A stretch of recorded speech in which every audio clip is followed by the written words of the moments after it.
আমরা হচ্ছে খলিফা আল্লাহর। কার? আমরা কি কোনো পীরের খলিফা? বলেন তো কোরআন হাদিসে কোন জায়গায় পীরের খলিফা এ কথা আছে? আমরা খলিফা আল্লাহর, খলিফা রাসূলুল্লাহর। এই পৃথিবীতে আল্লাহ আমাদের খলিফা করে পাঠিয়েছেন মসজিদে, মাদ্রাসায়, খানকায়, দরবারে, মাজারে। কোথায়? জমিনে। কোথায়? আপনি নিজের কাছে প্রশ্ন করে বলেন, জমিনে আছেন আপনি? জমিনে থাকতে হলে জমিনে থানা আছে, থানা নেই জমিনে? আদালত আছে, শিক্ষা আছে, চিকিৎসা আছে, সব জায়গা তো জালেমদের দখলে। আপনি কোথায় আছেন? আপনি যে বলেন যে ছেলে মেয়েকে ডাক্তার বানানোর দরকার নেই, ছেলে মেয়েকে ইঞ্জিনিয়ার বানানোর দরকার নেই, বিশ্ববিদ্যালয়ের শিক্ষক দরকার নেই, ওগুলো সব জালেমরা বানাক। তো ওগুলো বানিয়েছে জালেমরা, এই কারণেই তো সব জায়গায় দুর্নীতি। আজ বাংলাদেশে চিকিৎসা বিভাগ দুর্নীতি মুক্ত হয় না কেন? ডাক্তার গুলো আজ যদি আমরা ডাক্তার শাহিন জাদ্দারের মতো বানাতে পারতাম, বরিশালের, খুলনার ডাক্তার মতিয়ার রহমানের মতো বানাতে পারতাম, ডক্টর গুলো ডক্টর ফয়জুল হক সিলেট বিশ্ববিদ্যালয় এরকম ডক্টর উপহার দিতে পারতাম, ডক্টর নাসির উদ্দিন মিজি এরকম ডক্টর যদি বানাতে পারতাম বিশ্ববিদ্যালয়ে, শিক্ষা ব্যবস্থা পরিবর্তন করে ফেলতাম। সবগুলো বসে আছে জালেমদের সন্তানরা, ওরা যা ওদের ছেলে মেয়েও তা। এই জন্যই তো জায়গাগুলো দুর্নীতি মুক্ত হয় না। আর এই যে কুমিল্লা না, এটা এর পাশের জেলা চাঁদপুরের এক মহিলা, আমি মাঝে মাঝে মামলার হাজিরা দিতে যাই, তো দেখা হয় আল্লাহর ওলির সাথে, ফিটনেস বিহীন বিএনপি, লাইসেন্স বিহীন জামাত, ঘোষণা দিত না। এখন তার নিজেরই ফিটনেস নেই আর লাইসেন্স তো নেই। ওই জায়গাগুলো আজ যদি সত্যি আমরা এরকম মানুষগুলো পাঠাতে পারতাম, সত্যি আমরা খলিফার দায়িত্ব যদি বুঝে নিয়ে পালন করতে পারতাম, এই পৃথিবীটা মিনি জান্নাত হয়ে যেত। এমনকি বাংলাদেশটা আমরা মিনি জান্নাত বানিয়ে ফেলতে পারতাম। সেটা পারি নাই, কারণ যেখানে যাওয়া দরকার আমরা ওই জায়গায় যাই না। আমরা মসজিদে খানকায় বসে হো হো করছি, অথচ হো হো যারা করি এইটাও যদি শুদ্ধভাবে করতাম তাও তো হইতো। কুমিল্লা ব্রাহ্মণবাড়িয়ায় কত নতুন নতুন জিকির আবিষ্কার করে। এই যে আল্লাহর ওলি আপনারা পেয়েছেন তাহেরি ভাইকে, ইয়া আলী বাবা, শাহ আলী বাবা, কেল্লা বাবা, ফতে বাবা, নতুন নতুন নাম দিয়ে জিকির বানিয়ে আপনাদের করতে দেয়। আল্লাহর দরবারে শুকরিয়া জানাচ্ছি, যিনি আমাদেরকে কোরআনের জন্য সময় ব্যয় করার সুযোগ দিয়েছেন। এটা একটা নিয়ামত। আহলুল কোরআন হুম আহলুল্লাহি ওয়া খাসসাতু। কোরআনওয়ালা যারা, এরাই আল্লাহর পরিবারভুক্ত এবং এরা খাস লোক। সুতরাং এই পৃথিবীতে এখন 850 কোটির উপরে মানুষ আমরা আছি, মাত্র 210 কোটি মুসলিম। এর ভেতরে সবচাইতে বেশি আল্লাহর কাছে প্রিয় এবং খাস হচ্ছে যাদের কাছে কোরআন আছে। বাংলাদেশে 96% মুসলমান। জরিপ চালালে দেখবেন এই দেশে মাত্র 100 জনের 5 জন মানুষ কোরআন শরীফ পড়তে পারে। রিপোর্ট খুব ভালো রিপোর্ট নাকি? না, এটা তো পড়ার বিষয়। বুঝতে হলে দেখবেন একজনের মাত্র 100 জনের, এই 5 জনের ভেতরে মাত্র 1 জন পড়ে শুদ্ধ করে আর বোঝে শুদ্ধ করে। এই হিসাব নিকাশ করলে দেখা যাচ্ছে যে এই দেশে 96% মুসলমান দাবি করে যদি অবস্থা এই হয়, যে সমস্ত দেশে মুসলিম মাত্র 2 ভাগ, 3 ভাগ, 4 ভাগ, 5 ভাগ, আপনি হিসাব করে দেখেন তাদের অবস্থা কোথায়। এই জন্য এর সাথে আমাদের সম্পর্ক আরো বাড়ানোর জন্য আহ্বান জানাচ্ছি। এটা দরকার। পৃথিবীতে উপরে উঠতে হলে কোরআন বাদ দিয়ে উঠতে পারবেন না। তাহা মা আনজালনা আলাইকাল কোরআন লিতাশকা। হে নবী, আপনাকে আমি কোরআন এই জন্য দেইনি যে আপনি নিচে পড়ে থাকবেন, তাশকার জন্য দেইনি যে আপনি লাঞ্ছিত অপমানিত হবেন, না খেয়ে থাকবেন, না। এটাকে দিয়েছি আপনাকে উপরে ওঠার জন্য। সুতরাং এইটা যদি আমাদের কাছে থাকে আর যেভাবে থাকা দরকার ওইভাবে থাকে, আল্লাহর কথা 100% সত্য হবে এবং আমরা উপরে উঠতে পারবো ইনশাআল্লাহ। সত্য কথা বলছি, আমরা আজ উপরে উঠতে পারছি না, তার মূল কারণই এইটা।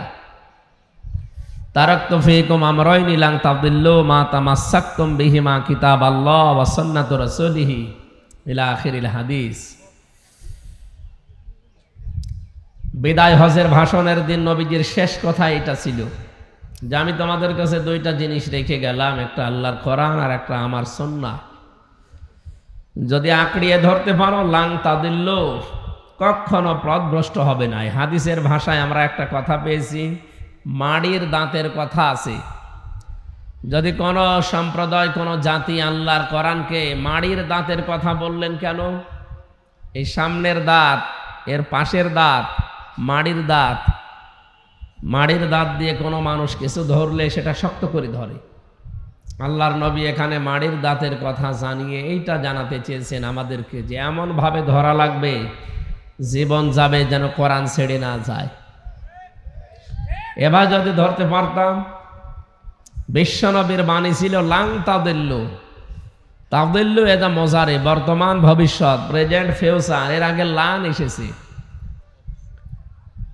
মজারের আগে লান আসলে বাংলা অর্থ দাঁড়ায় কখনোই হবে না। বিশ্বনবী গ্যারান্টি দিচ্ছেন যার জীবনে একটা মিথ্যা কথা পাওয়া যায়নি, জীবনে যা বলেছেন প্রতিটি কথা সত্য হয়েছে এবং কিয়ামত পর্যন্ত সত্য হবে ইনশাআল্লাহ। কি আমার কথা বিশ্বাস হচ্ছে না? উনি যা যা বলেছেন সব সত্য হয়েছে এবং যা বলেছেন কিয়ামত পর্যন্ত সত্য হবে। এই কারণে আমরা যদি এই কথাটা মেনে নিতে পারতাম, কখনো আমাদেরকে না খেয়ে থাকা লাগতো না, লাঞ্ছিত অপমানিত হওয়া লাগতো না, নিচে পড়ে থাকা লাগতো না, আমরা উপরে উঠতে পারতাম।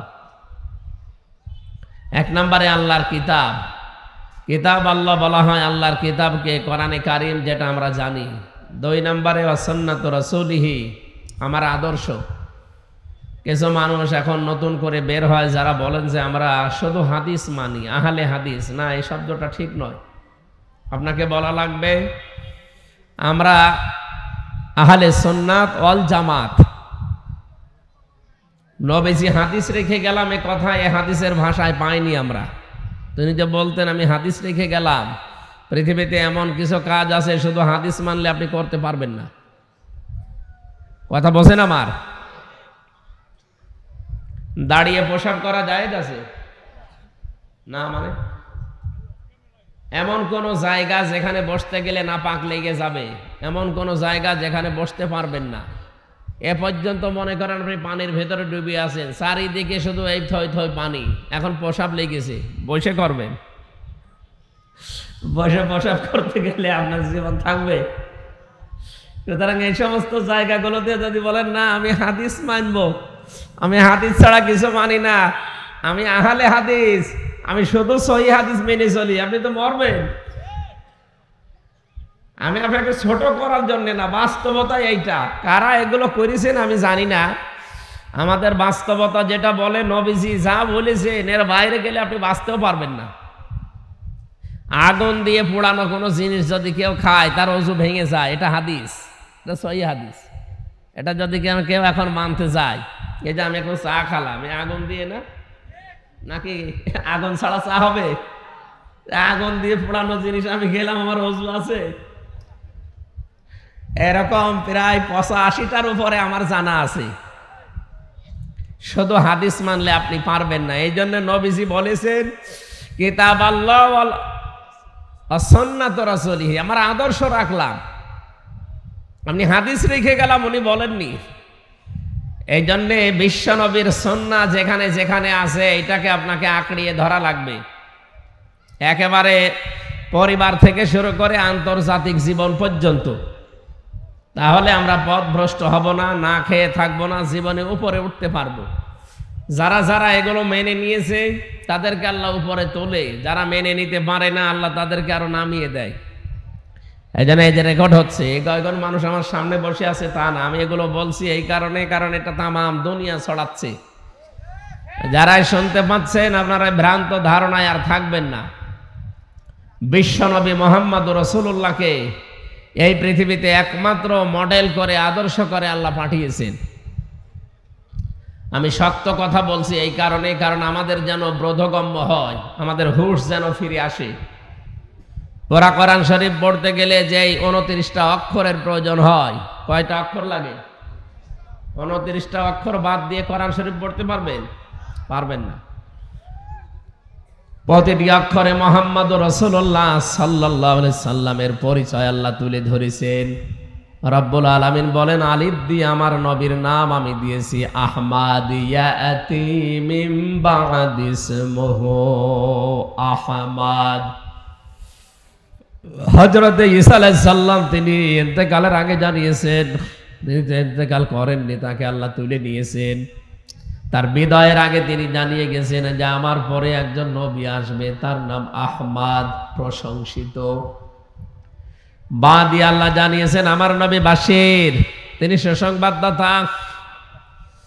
তা দিয়ে জানিয়েছেন আমার নবী মুত্তাকি, তিনি পরহেজগার। সা দিয়ে জানিয়েছেন আমার নবী মুদ্দাসির, তিনি কম্বলওয়ালা, চাদরওয়ালা। জিম দিয়ে আল্লাহ জানিয়েছেন আমার নবী জামিল, তিনি সুন্দর। হা দিয়ে তিনি জানিয়েছেন আমার নবী হামিম, তিনি অন্তরঙ্গ বন্ধু।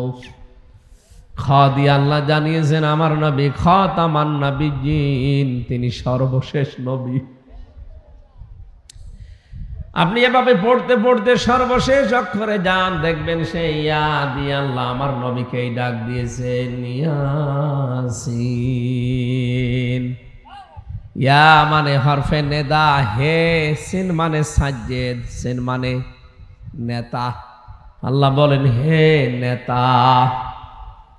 তাফসিরে কাবির থেকে বলছে, যারা কোরআন বোঝেন তাদেরকে জিজ্ঞাসা করেন পরবর্তীতে। ফখরুদ্দিন রাজি রহমতুল্লাহ আলাইহি তিনি লিখেছেন, সিন মানে সাজ্জেদুল আলামিন, সিন মানে সাজ্জেদুল বাশার, সিন মানে সাজ্জেদুল কাউনাইন, সিন মানে সাজ্জেদুল আম্বিয়া, সিন মানে সাজ্জেদুল মুরসালিন। বলেন আল্লাহু আকবার। প্রতিটি শব্দের ভেতরে লক্ষ লক্ষ কথা লুকিয়ে আছে। আওয়াজ এরকম হলে তো পড়া হয়ে যাবে, কানে আওয়াজ লাগবে। কি করেন আপনি? কানে আওয়াজ বাড়িয়ে দেন, আমার কান ফেটে যায়। যাক দেন, কানে আওয়াজ দেন।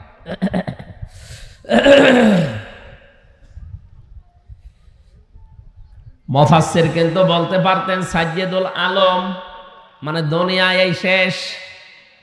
257টা রাষ্ট্র দিয়ে এই পৃথিবী গড়া। এখান থেকে তো একটু সরে বসেন, আমার কানে আওয়াজ লাগুক, নাই তো গলা ভেঙে যাবে ভাই। দেন আওয়াজ বাড়িয়ে দিন, এটাও তো একটু ফাঁকা করে দিন। কানে আওয়াজ লাগলে আমার কথা এত জোরে বলা লাগবে না। 3টা বছর ফাঁসির কন্ডেম সেলের ভেতরে পড়েছিলাম, জীবনটা শেষ করে দিয়েছে জালেমরা। আমি যে কথা বলতে পারছি, এটাই তো আমার বড় শুকরিয়া।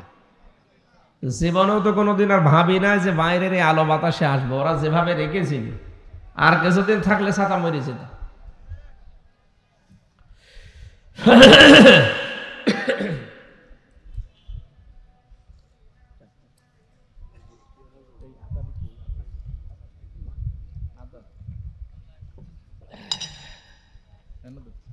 ঠিক আছে বসেন, আপনার কিছু লাগবে না, বসেন।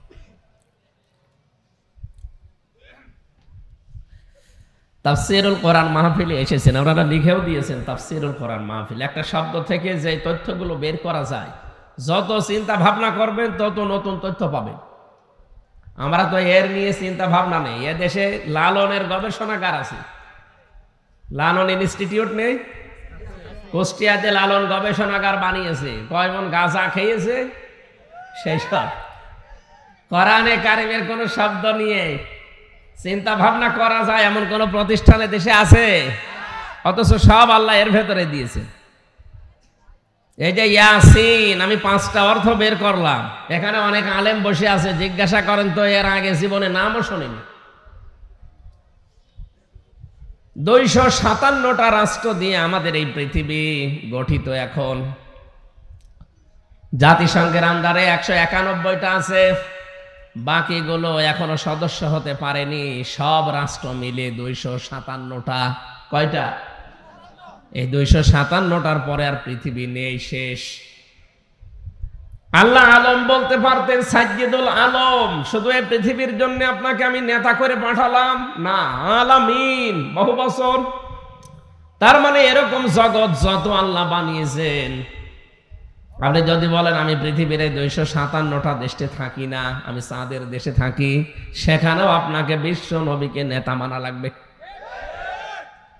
কেউ যদি বলে না আমি মঙ্গল গ্রহে বসবাস করি, ওখানে জমি কিনেছি, ওখানেও নবীকে মানা লাগবে। কেন এত গুরুত্বপূর্ণ বিষয় বারবার বলছি? আজ বাংলাদেশে কিছু নামধারী মুনাফিক বের হচ্ছে, এদের পেটে বম মারবেন, সূরা ফাতিহা যদি আমার সামনে শুদ্ধ করে পড়তে পারে ওরে আমি মিষ্টি খাওয়াবো। অথচ তারা ফতোয়া দিচ্ছে যে কোরআনে কারিমে কোনো রাজনীতির সম্পর্ক নেই। আমার এই ছোট মাথা দিয়ে আমি কোরআনে 918 জায়গায় পেয়েছি রাজনীতির কথা। 918 জায়গায় আমার এই ছোট মাথায় আছে। যাদের বড় বড় মাথা এরা আরো বেশি পাবে। কবরের যে 3টা প্রশ্ন, 3টাই রাজনৈতিক প্রশ্ন। ভালো করে শুনবেন, আমি আন্দাজে হ্যাঁ করে কথা শোনার জন্য বলছি না, চিন্তা ভাবনা করে। আপনি এখান থেকে মরে গেলেই তো কবরে যাবেন নাকি শ্মশানে যাবেন? কবরে জানা, শ্মশানে যান, যেখানে যান 3টা প্রশ্ন করা হবে। 1 নম্বরে মার রব্বুকা, এর ভেতরে 5টা বিষয় লোকে আছে, এই 5টা বিষয় রাজনৈতিক। আমাদেরকে পৃথিবীতে আল্লাহ বানিয়েছে এই রাজনীতি করার জন্য।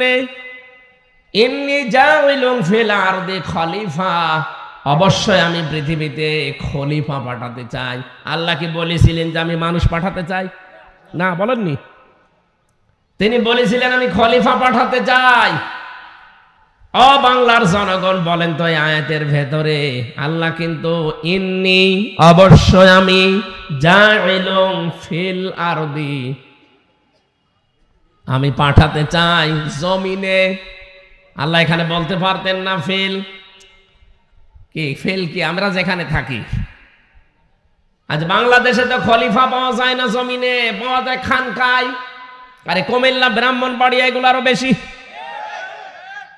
কত খানকা খুলে বসে আছে, নতুন নতুন খানকা, সেখান থেকে খলিফা বের হয়। আমি অমুক দরবারের খলিফা। তোরা কি আল্লাহ দরবারে পাঠিয়েছে? তাহলে ইন্নী জাইলুন ফিল খানকা দিত, ইন্নী জাইলুন ফিল মাসাজিদি খলিফা, ইন্নী জাইলুন ফিল মাদারিসি খলিফা, আমি মসজিদে মাদ্রাসায় খলিফা পাঠাতে চাই। কথা আল্লাহ বলতে পারতেন। কি বলেছে? আপনি ওইসব জায়গায় কি করেন সব সময়? আপনাকে তো জমিনে থাকা লাগবে। ইন্নী জাইলুন ফিল আরদি, আমি জমিনে খলিফা পাঠাবো। জমিনে আমরা খলিফা আল্লাহর যারা দাবি করছি তারা নেই, এই জন্যই তো জালেমরা জমিন ফাঁকা পেয়েছে। কথা কি বোঝেন নাকি আন্দাজে ঠিক বলেন? সত্য সত্যই যদি আমরা জমিনে থাকতে পারতাম, জালেমরা জমিন আজ ফাঁকা পেত না, যা মনে চায় তাই করতে পারতো না। আপনি আজকে লুৎফুজ্জামান বাবরের বক্তব্য দেখেছেন সকালবেলা। 17 বছর লোকটা জেল খেটে বের হয়েছে, পুরাটা পরিবর্তন হয়ে গেছে। আমি ছিলাম ওনার সাথে, বাঁশের ছেলে, বহুদিন ওনার কাছে কাটিয়েছি। লোকটার আগের কি আজান হচ্ছে? এ আওয়াজ আসে কিসের? ও, এত কাছাকাছি মাহফিল দিয়েছে, এইভাবে কথা বলা যায়? বলেন তো, আমার কানের ভেতর মনে হচ্ছে অন্য কিছু আসতেছে, কানে তুইলো দিয়ে রাখি। একজন আজানের জবাব দিয়ে দেন, একজন দিয়ে দেন, আদায় হয়ে যাবে। এমন একটা সময় দিল আমারে, সময়টা আসলে গুরুত্বপূর্ণ বিষয় এখন। আরে বারবার কানে এত আওয়াজ আসলো।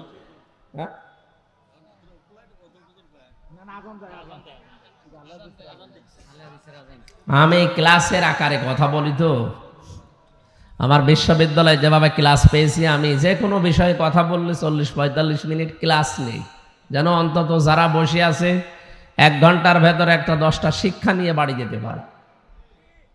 ওই যে ওয়াজ করে যারা কানে হাত দিয়ে, 2.5 ঘন্টা হযরতে মুসা নবীর কাহিনী বলছে, ও নিজেও বোঝে না, যারা শুনে ওরাও বোঝে না। তো ওটা বললে আমি করবো কি?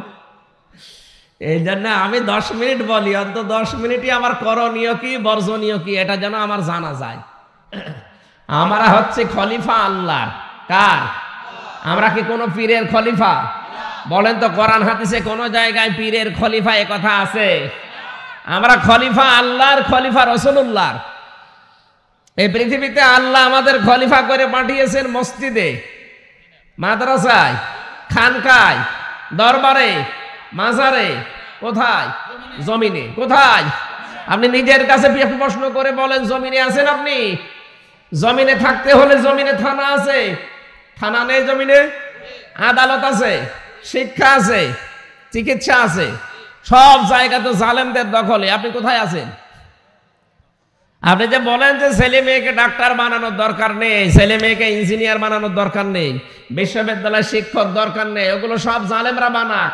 তো ওগুলো বানিয়েছে জালেমরা, এই কারণেই তো সব জায়গায় দুর্নীতি। আজ বাংলাদেশে চিকিৎসা বিভাগ দুর্নীতি মুক্ত হয় না কেন? ডাক্তারগুলো আজ যদি আমরা ডাক্তার শাহিন জাদ্দারের মতো বানাতে পারতাম, বরিশালের, খুলনার ডাক্তার মতিয়ার রহমানের মতো বানাতে পারতাম, ডক্টরগুলো ডক্টর ফয়জুল হক সিলেট বিশ্ববিদ্যালয় এরকম ডক্টর উপহার দিতে পারতাম, ডক্টর নাসির উদ্দিন মিজি এরকম ডক্টর যদি বানাতে পারতাম বিশ্ববিদ্যালয়ে, শিক্ষা ব্যবস্থা পরিবর্তন করে ফেলতাম। সবগুলো বসে আছে জালেমদের সন্তানরা, ওরা যা ওদের ছেলে মেয়েও তা। এই জন্যই তো জায়গাগুলো দুর্নীতি মুক্ত হয় না।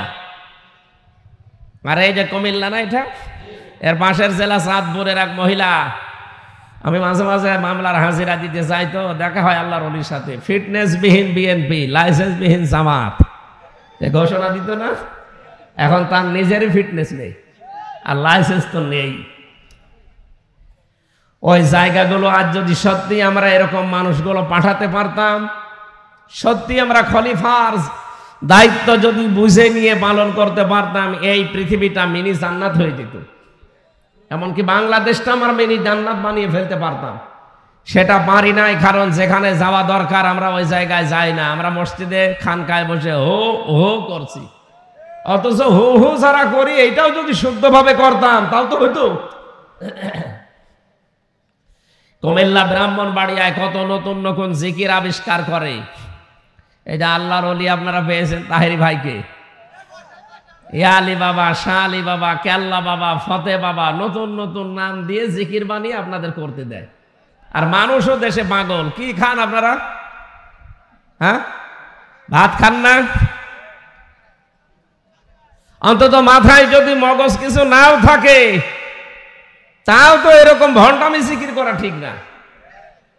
কোরআনের কাছে বারবার আসতে বলছিলাম এই কারণে। সূরা ফুরকান পড়বেন, সূরা ফুরকান 19 নম্বর পারা 4 নম্বর পৃষ্ঠার 13 নম্বর লাইনের 68 নম্বর আয়াতের প্রথম অংশে পাবেন। তাফসিরে ফি জিলালিল কোরআন সাজ্জাদ কুতুব রাহমাতুল্লাহ আলাইহি লিখেছেন, ওয়াল্লাযীনা লা ইয়াদউনা মা'আল্লাহি ইলাহান আখার। রব্বুল আলামিন বলেন, রহমানের বান্দা যারা, আমি আল্লাহর বান্দা যারা দাবি করবে, তাদের 13টা গুণ দুনিয়ায় তৈরি হবে। তার প্রথম নম্বরে গুণগুলো কয়েকটা আল্লাহ দেওয়ার পরে এইটা জানিয়েছেন যে আল্লাহ ছাড়া তারা অন্য কাউকে নাম ধরে ডাকবে না। আল্লাহকে ডাকে, এর পাশাপাশি যারা অন্য কাউকে তার সাথে জুড়ে দেয়, আল্লাহ বলেন তাদের শাস্তি আমি দুনিয়ায় ডবল দেব। অথচ বাংলাদেশে এইটা বেশি হচ্ছে। বিশ্বের বহু দেশ, আল্লাহ আমার এই ছোট বয়সে, আমি আকিস গ্রুপের খতিব এই হিসাবে আল্লাহ নিয়ে গেছে ওদের মাধ্যমে, আমি দেখেছি বিশ্বের বহু দেশে যে কোনো দেশে এই বাংলাদেশের মতো ভণ্ডামি জিকির চলে না। এদেশে মানুষ জিকির করছে কিছুক্ষণ আল্লাহর নামে, এরপরে কেল্লা বাবা, ফতে বাবা কোথায় আছে? আপনি কোথায় পেলেন? যেখানে রাসূলুল্লাহর নামে জিকির করা জায়েজ নেই, আছে না? নবীজির নামে আপনি দরুদ শরীফ পড়তে পারবেন, বিশ্ব নবীর নামে আপনি জীবনও জিকির করতে পারবেন না, কারণ জিকির একটা ইবাদত। জিকির কি? কত মানুষ এখন রাসূলুল্লাহর নামও জিকির করছে, ইয়া রাসূলুল্লাহ, ইয়া রাসূলুল্লাহ। আমি যে জেলখানায় যে কন্টেন্ট সেলের ভেতরে থাকতাম, তার উপর তলায় একজন ছিল, ওই যে সোহেল চৌধুরী হত্যা মামলার আসামি মামুন। 25 বছর লোকটা জেলে ছিল, কিছুদিন আগে বের হয়েছে। আমরা রাত 3:30 4টায় উঠতাম তাহাজ্জুদের জন্য, আর ও উঠতো জিকির করার জন্য। ওর নিয়ত ভালো, ও উঠে জিকির আরম্ভ করেছে, ইয়া রাসূলুল্লাহ, ইয়া রাসূলুল্লাহ। কি গো এত জোরে জোরে আওয়াজ হয়? একদিন ওরে ডেকে বললাম, ভাই কি করেন? বলছে জিকির করছি। কিসের? রসুলের এশকে। রসুলের এশকে জিকির করেন? কে শিখিয়েছে আপনাকে জিকির? বলছে হলুয়াজি লাভ সবুজ পাকড়ি বেঁধে এসেছিল এক হুজুর মাছ ভান্ডারের মুরিদ, ও আমার শিখিয়ে গেছে। ওই তো শিখাবে। রাসূলুল্লাহর নামে কোন জিকিরে পৃথিবীতে আল্লাহ দেয়নি।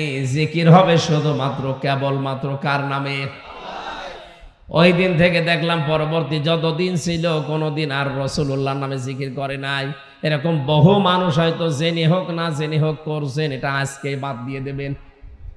যদি এরপরেও কেউ ইয়ালি বাবা, কেল্লা বাবা, ফতে বাবা, দয়াল বাবা, আগলা বাবা বলে জিকির চালিয়ে যান, আপনি মনে করছেন এ আর কি হবে কি হবে, মানে পরের আয়াতে দেখেন ইউদাফু লাহুল আযাবু ইয়াউমাল কিয়ামা ওয়া ইয়াখলুদ ফীহি মুহানা।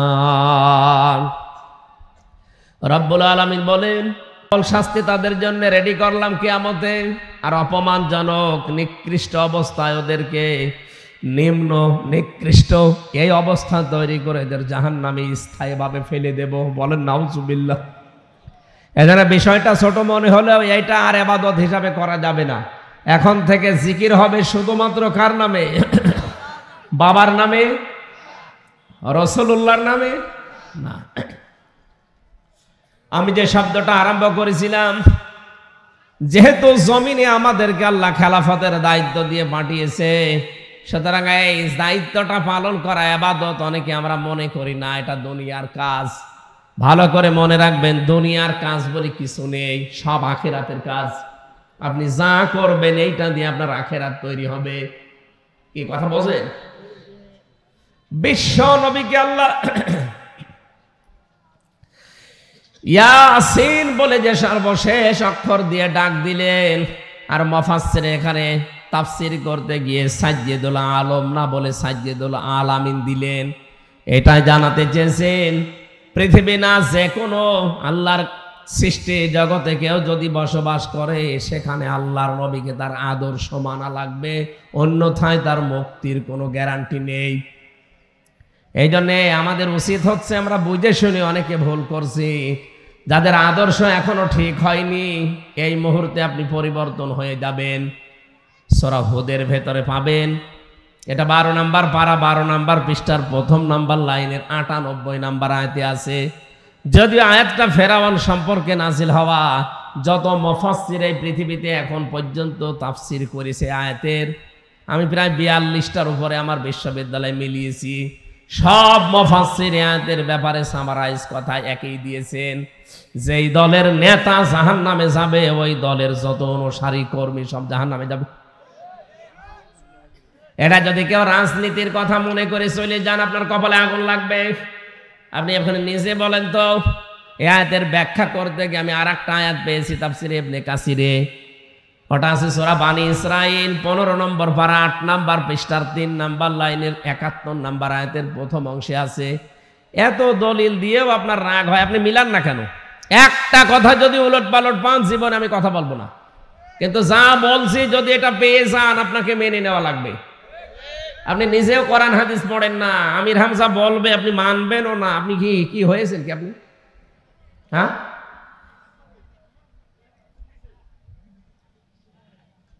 সূরা বানি ইসরাঈলের 71 নম্বর আয়াতের প্রথম অংশ আপনাকে খুলে পড়ার জন্য বাড়িতে রেকর্ড করে নিয়ে পড়বেন। ইয়াউমা নাদউ কুল্লা উনাসিম বিইমামিহিম ইলা আখির আয়াত। আল্লাহ পাক বলেন, কিয়ামতের দিন প্রতিটি মানুষকে আমি আল্লাহ বিচারের দ্বিতীয় ধাপে ডাক দেব তার নেতার সাথে। আমাদের দেশে বিচার ব্যবস্থার ধাপ আছে 4টা। এই কুমিল্লার ম্যাজিস্ট্রেট কোর্টে সর্বপ্রথম আপনাকে হয়তো হাজির করবে। এখান থেকে যদি আপনার বিরুদ্ধে রায় আসে, আপনি বলতে পারবেন না যে আমি মানি না, না, আপনার ক্ষমতা নেই। এতটুকু বলার অধিকার আছে আপনার যে আমি ন্যায় বিচার পাইনি, আমি আরো উপরে যাব। যান, আপনি কুমিল্লার জজ কোর্টে যান। একেবারে যদি বলেন রায় আমি মানি না, তাহলে রাষ্ট্রদ্রোহী মামলা হবে কি, তখন আবার জেলে যাওয়া লাগবে নতুন করে, আর একটা মামলা বেড়ে যাবে। এই জন্য এতটুকু বলার ক্ষমতায় দেশ আপনাকে দিয়েছে সংবিধান, যে আপনি বলবেন যে আমি ন্যায় বিচার পাইনি। তাহলে আর একটা জায়গা আছে বিচারের ধাপ, নাম কি?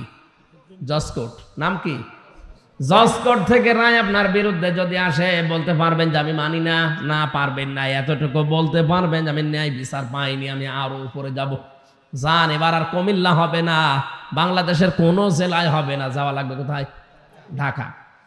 আপনি হাইকোর্টে যাবেন। এবার হাইকোর্ট থেকে আপনার বিরুদ্ধে যদি রায় আসে, এবার আর বলতে পারবেন না আমি মানি না।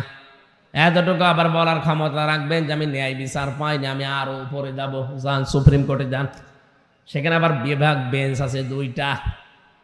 এই যে 4টা স্তর আছে। এরপরে বাংলার সুপ্রিম কোর্ট থেকে প্রধান বিচারপতি যিনি এখন আছেন, উনি যদি একবার আপনার বিরুদ্ধে কোনো রায় দিয়ে দেয়, আপনি না, এদেশের 18 কোটি মানুষ মেনে নিতে বাধ্য। এবার আর কোনো জায়গা নেই। কেউ যদি বলে না, ও প্রধান বিচারপতির রায়ও আমি মানি না, তাহলে হয়ে যাবে জীবনের মতো হয়ে যাবে আপনার জেলখানা, অথবা দেশ থেকে আপনাকে তাড়িয়ে দেবে। আল্লাহ রাব্বুল আলামিন কিয়ামতের যে বিচারের সিস্টেম সাজিয়েছেন, প্রথমে আপনাকে আল্লাহ একা ডাকবেন রায় দেওয়ার জন্য। ওয়াকুল্লুহুম আতিহি ইয়াউমাল কিয়ামাতি ফারদা। সূরা মরিয়মের ভেতরে আছে, এটা 95 নম্বর আয়াত, 16 নম্বর পারার 10 নম্বর পৃষ্ঠার 15 নম্বর লাইনে আছে। এটা তাফসিরে ইবনে কাসিরের ভেতরে আছে। আল্লাহ পাক বলেন, কিয়ামতের দিন আমি আল্লাহর সামনে তোকে বিচারের জন্য ডাকবো, কিন্তু দল বল ধরি না, তোকে ডাক দেব আমার সামনে স্রেফ একা একা। কয়জন করি? ও কুমিল্লাবাসী, এই পয়েন্টটা আমি এই জন্য জোর দিচ্ছি, এটা সবার জীবনে যেহেতু আসবে, একটু ভাবেন তো নিজের দিকে তাকিয়ে। স্রেফ একা একা দাঁড়াবেন আল্লাহর সামনে, কেউ থাকবে না। নবীজি আয়াতের ব্যাখ্যায় হাদিসে নিছেন, মা তাজালু কদামা বানি আদম আবদি ইয়াউমাল কিয়ামাতি হাত্তা ইসালান 50 আন উমরিহি ফিমা আফনা ওয়া আন শাবাবিহি ফিমা আবলা ওয়া আমালিহি মিন আইনা ইকতাসাবাহু ওয়া ফিমা আনফাকাহু ওয়া আন ইলমিহি মাযা আমিলা ফি। মুত্তাফাকুন আলাই। বুখারী মুসলিম শরীফের যৌথ হাদিস এটা। আল্লাহর নবী বলেন, কিয়ামতের দিন আল্লাহ প্রতিটি মানুষকে প্রথমেই, এই যে যেমন ম্যাজিস্ট্রেট কোর্ট থেকে শুরু হয়, ওখানে আল্লাহ প্রথমেই নিজের সামনে দাঁড় করাবে আপনাকে, আমাকে একা একা দাঁড় করিয়ে জিজ্ঞাসা করবে প্রথমে 5টা প্রশ্ন। জান উমরিহি ফিমা আফনা, একটা জীবন দিয়েছিলাম তোরে, আমার এখন 33 বছর বয়স, হয়তো এনার বয়স 55-60 বছর, এভাবে যার যে বয়স ওই হায়াতটা তাকে জিজ্ঞাসা করবে। হায়াত আপনার শুরু হয়েছে কিন্তু যেদিন স্বপ্ন দোষ হয়েছে আপনার ওই দিন থেকে। কথা বুঝতেছেন? তার মানে যেদিন বালেগ হয়েছেন ওই দিন থেকে আপনার হিসাব শুরু। এর আগে যাই করেছেন ওগুলোর হিসাব আল্লাহ নেবেন না, শিশুকালের হিসাবে জন্য দেওয়া লাগবে না। যেদিন থেকে বালেগ হয়ে গেলেন ওই দিন থেকে যেদিন আজরাইল না সেই দিন পর্যন্ত, আমার যদি 33 বছর হয়, আমার হয়তো 13-14 বছর বাদ দেন, বাকি যেটা থাকে 20 বছর, এই 20 বছরের হিসাব আমি এখন মারা গেলে আল্লাহর সামনে পুরাটা দেওয়া লাগবে, 1 সেকেন্ডও বাদ যাবে না। এরপরও মাঝে মাঝে একা থাকলে আমার মনে হয় আল্লাহ পাক যদি আমি এখনই মারা যাই, যদি জিজ্ঞাসা করে, হামজা 2024 সালের 31শে ডিসেম্বর পর্যন্ত তোরে মাফ করে দিলাম, যা, হিসাব দেওয়া লাগবে না। শুধু জানুয়ারির 1 থেকে 24, এই 24 দিনের হিসাব দিয়ে জান্নাতে চলে যা। আমার যা জীবন, আমার তো মনে হয় এই 24 দিনের হিসাব দেওয়াও সম্ভব না। আপনারা পারবেন? এটা অত সহজ জিনিস, দুদুকে ধরলেই মানুষ পাগল হয়ে যায়। তাও তো কত ফাঁক ফকড় আছে, কত কিছু দিয়ে উল্টা পাল্টা করে বেঁচে যাওয়া যায়। আল্লাহ পাক বলেন, আমি আল্লাহ আর ধরায় কোনো ফাঁক ফকড়, পোড়াটা জবাব দেবেন একেবারে পঙ্খানো পঙ্খানো। এখান থেকেও যদি কোনো মানুষের জীবনের পরিবর্তন না আসে, আপনি বিশ্বাস করে নিতে পারেন ওর জীবন আর হেদায়েত নেই। আপনার জীবনটা এখনই পাল্টাবেন আপনি। রব্বুল আলামিন জানিয়েছেন, এই পৃথিবীর ময়দানে কোন মানুষ যদি নিজেকে পরিবর্তন করার জন্য কিচ্ছু লাগবে না, শুধু ওর নিজের চিন্তা ভাবনার পরিবর্তন আনে, আমি আল্লাহ হেদায়েত দেওয়ার জন্য যে বিশাল গ্রন্থ পাঠিয়েছি এর কাছেও যদি আত্মসমর্পণ করে ও দুনিয়ার জীবন সম্পর্কে জেনে ফেলবে। পৃথিবীর এই জমিনটা কিন্তু কারো জন্য না, আপনি যতই আঁকড়িয়ে ধরতে যান তত আপনাকে ছেড়ে দেবে। নবীজি আমি যে আয়াত পড়েছিলাম সূরা শুরার 20 নম্বর আয়াত, এখানে একটা উদাহরণ দিয়েছেন, মান কানা ইউরিদু হারসাল আখিরাতি নাজিদ লাহু ফি হারসি ওয়া মান কানা ইউরিদু হারসাদ দুনিয়া নু'তিহি মিনহা ওয়া মা লাহু ফিল আখিরাতি মিন নাসীব। রাব্বুল আলামিন বলেন, কেউ যদি আখিরাতের ফসল কামনা করে আমি আল্লাহ তারে ওটা বৃদ্ধি করতেই থাকি। এই ভালো করে খেয়াল করেন, আপনি যদি আখিরাতের কামনা করেন দিন যত যাবে আমার আল্লাহ এটা বৃদ্ধি করতেই থাকবে। তাহলে দুনিয়ার প্রথম যেই লোকটা এই পৃথিবীতে এসেছিল উনি যদি আখিরাতের কামনাকারী হয়, দিন যত যাবে তার সওয়াব, তার নেকি, তার মর্যাদা বাড়তেই থাকবে। অমাঙ্কানে ইরিদু হারসাদ দুনিয়া, কেউ যদি দুনিয়া চায় শুধু নতিহি মিনহা, তাকে শুধু অতটুকুই দেওয়া হবে। ওমা লাহু ফিল আখিরাতি মিন নাসিব, আখিরাতে তার জন্য কোনো অংশ আমি আল্লাহর বাকি রাখি না। এখানে আমি দুইটা উদাহরণ পেয়েছি তাফসিরে ইবনে কাসিরে। হযরত আদম আলাইহিস সালামের দুই সন্তানের উদাহরণ দেওয়া আছে, হাবিল আর কাবিলের। তারা একজন ছিল নির্যাতিত আর একজন ছিল জালেম। হাবিল যেই জুলুমটা করেছিল,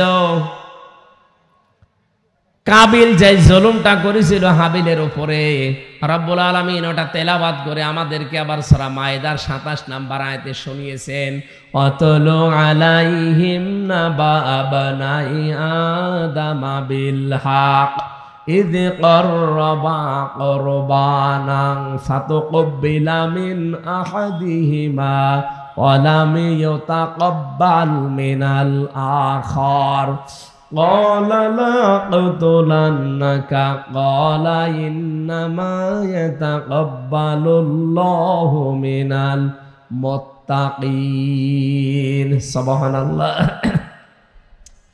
আমার ঘটনা বলা উদ্দেশ্য না, এখান থেকে শিক্ষা একটা বের করার উদ্দেশ্য। হযরতে আদমের যেই দুইজন সন্তানের কাহিনী আল্লাহ আমাদেরকে যথাযথভাবে শোনাতে জানিয়েছেন। আহ্বান নবীকে, হে নবী আপনি শোনান কি আছে এর ভেতরে।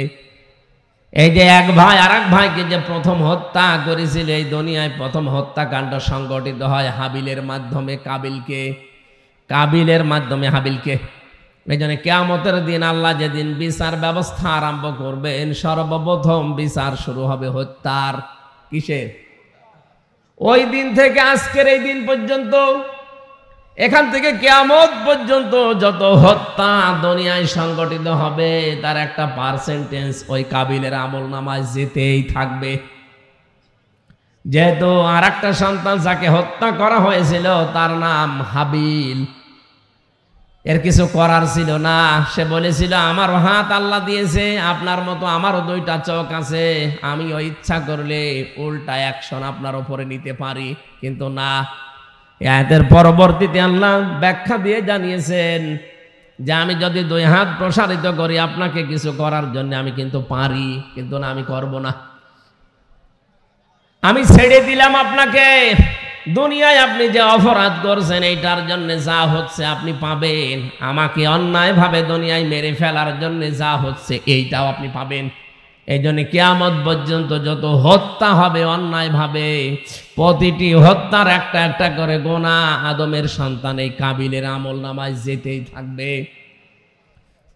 পক্ষান্তরে যারা আমরা মাজলুম আছি, হাবিলের মতো যারা মাজলুম আছি এই পৃথিবীতে, হয়তো আমাদের শক্তি সামর্থ্য অত বেশি না থাকলেও কিছু না কিছু আছে, এটার পরেও যারা ধৈর্য ধারণ করে থাকতে পারবে, কিয়ামত পর্যন্ত এই পৃথিবীতে যে মানুষগুলো ধৈর্য ধারণ করে থাকবে, ধৈর্যের যে ফল আছে একটা, আমি হয়তো এখনো মারা যাব, কিন্তু কোটি কোটি বছর পরে যদি কিয়ামত হয়, ধৈর্যের যে ফল আমার আল্লাহ কিয়ামতের ময়দানে পুরাটা আমাকে দান করবেন। বলেন সুবহানাল্লাহ।